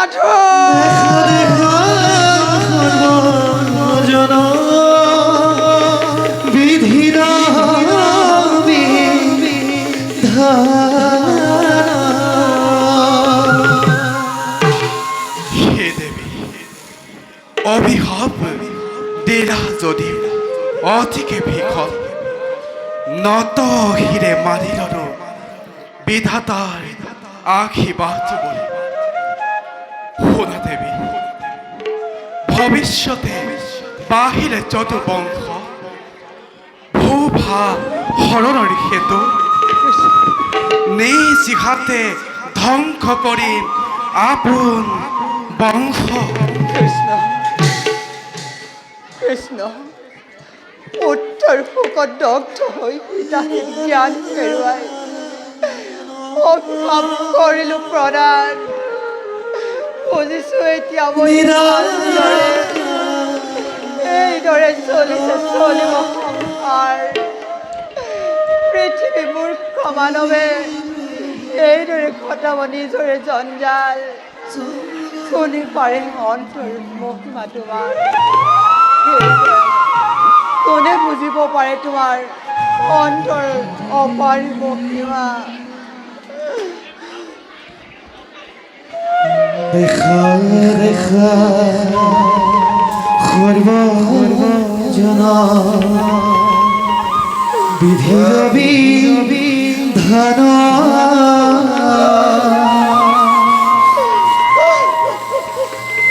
বিধির বিধান নহব